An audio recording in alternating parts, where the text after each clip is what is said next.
exciting, it's refreshing. It's just great to know that there's other people that want to work with dancers. So everybody involved is getting something new out of the collaboration. I felt really proud of everyone that took place in it. It went really well.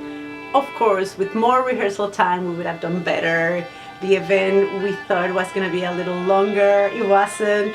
And that was a little disappointing. We wanted to see more, but first time that we actually rehearsed, we did it with the paint, and that changed the whole thing. However, I felt very proud, and the most important thing is that everybody that took part in it was really excited. So I think this is just the first time that we do it, but not the last one. I think my favorite part about this was really getting to know the people in the different departments. Like, we have such a talented group of people like in the school right now, and it's just amazing to see like all of their talents and what they enjoy and like all collabing. It was just a really cool experience.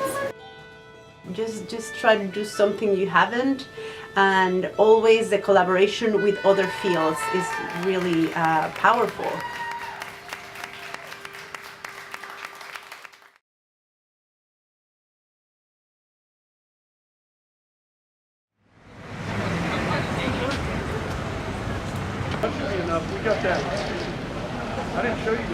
Today we're having a chat with the chief.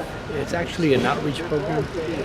In my experience in law enforcement over the years, I've realized that most police chiefs do not make themselves available to the community.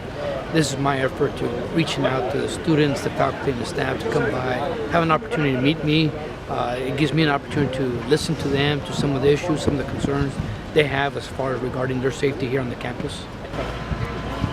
I think the most recent concern that we're still investigating is the proliferation of those unauthorized posters, trying to spread some fear among the community. So we're still looking into it. I'd just like to say, anytime we have these events scheduled, either chat with the chief or call for the cops, it's an opportunity for us to engage with the community in a non-law enforcement perspective, and also an opportunity for our officers to at least discuss and let the community aware of all the various programs that we manage in UPD. A lot of people look at UPD from an enforcement aspect only, not realizing that we do have some educational programs, we have some crime prevention programs and public safety, personal safety programs that we manage. So we like to share that information with the university community.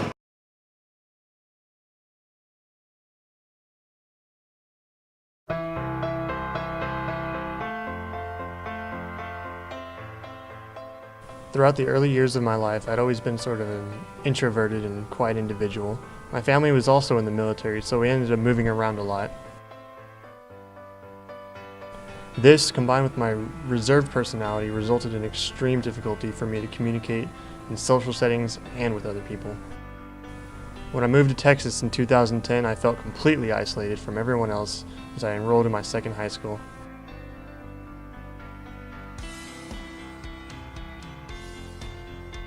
Soon after, I met a girl that I was attracted to, but I didn't know what to do or what to say to make her like me.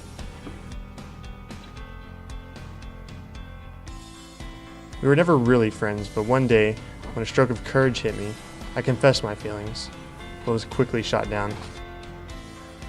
I felt destroyed, and more alone than ever. What did I do wrong? Was it because I was too ugly? Was it because I was too boring or uninteresting?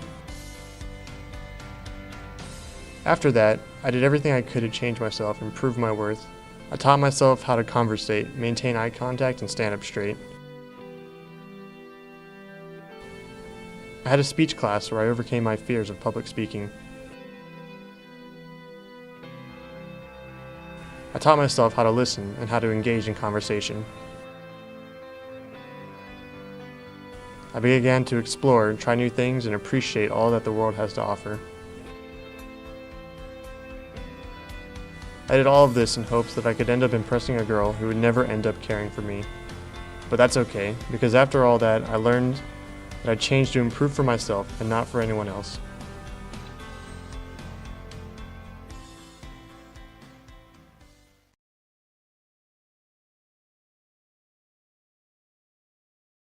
Although the university has policies regulating the posting and distribution of literature, the rules are often ignored. Flyers and bulletins are posted without regard to the guidelines. According to the Vice President of Student Affairs at Texas State University, the flyers recently distributed were placed in unauthorized locations, such as doors and windows. The university had several controversial flyers make headlines in recent months. The most recent, titled "Take Your Country Back," was posted last week and quickly taken down.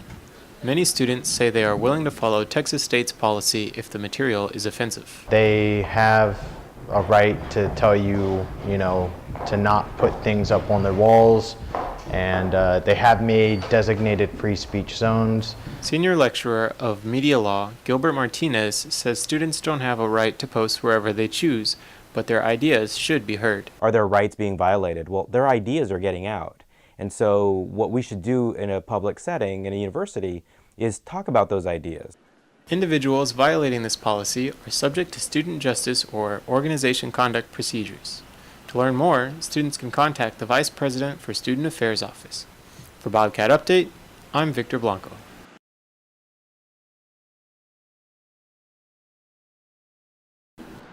Among the many unique shops in downtown San Marcos is a quaint coffee shop known as the Stellar Cafe. Stellar is a cozy and perhaps jazzy spot for patrons to enjoy a cup of coffee.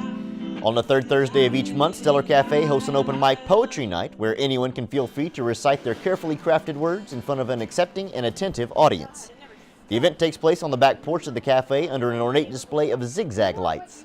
The Stellar Cafe is located at 235 North LBJ Drive.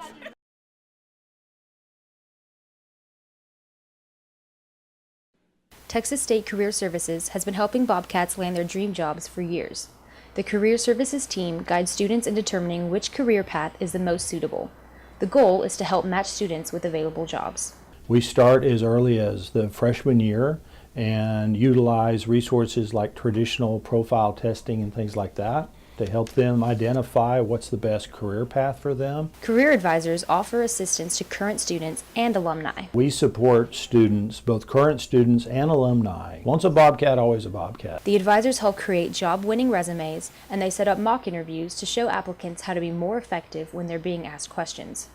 Career Services even has a closet full of interview-worthy clothes that can be rented for the big day. It's an opportunity for students to come borrow a complete outfit if necessary, or just certain pieces that they may be missing. Texas State Career Services has all the resources you need to be successful. Visit them on the 5th floor of LBJ. For Bobcat Update, I'm Lauren Kreider.